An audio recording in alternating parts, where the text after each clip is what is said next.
মার্কিন যুক্তরাষ্ট্রে তৈরি পোশাক রফতানিকারক দেশগুলোর তালিকায় চীন, ভিয়েতনামের পর অবস্থান বাংলাদেশের। আর বাংলাদেশি তৈরি পোশাক রফতানির দ্বিতীয় শীর্ষ বাজার যুক্তরাষ্ট্র।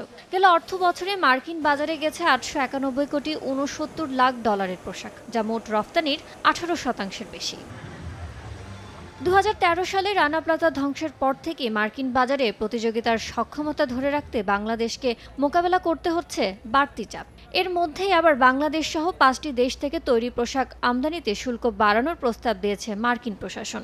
গেল 11 মার্চ ইউএস ইন্টারন্যাশনাল ট্রেড কমিশনে বাংলাদেশ, ভারত, ইন্দোনেশিয়া, কম্বোডিয়া ও পাকিস্তান থেকে মার্কিন বাজারে পোশাকের আকস্মিক দাম বৃদ্ধির বিষয়ে তদন্ত চলাকালে এমন সিদ্ধান্তের পথে হাঁটার কথা জানিয়েছে যুক্তরাষ্ট্র।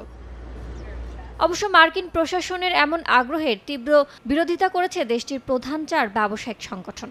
গেল 25 March American apparel and footwear association, national retail federation, retail industry leaders association ও United States fashion industry association যৌথভাবে ইউএস ইন্টারন্যাশনাল ট্রেড কমিশনে চিঠি দিয়ে তাদের অবস্থান পরিষ্কার করেছে। সংগঠনগুলোর দাবি, শুল্ক বাড়ানো হলে দিন শেষে ওই বোঝা বহন করতে হবে ক্রেতাকেই। চড়া শুল্কে বেশি ক্ষতিগ্রস্ত হন নিম্ন ও মধ্যম আয়ের ক্রেতারা।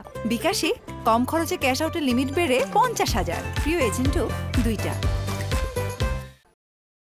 ওই চিঠিতে বলা হয়েছে, জিএসপি সুবিধা না পাওয়ার পরও মার্কিন বাজারে তীব্র প্রতিযোগিতামূলক দামে তৈরি পোশাক সরবরাহ করছে বাংলাদেশ, ভারত, ইন্দোনেশিয়া, কম্বোডিয়া ও পাকিস্তান, যা দেশের পোশাক বাজারে পণ্যের বৈচিত্র্যকরণে অনেকটা গুরুত্বপূর্ণ ভূমিকা পালন করে। ইয়ানুর শিফাত, সময় সংবাদ।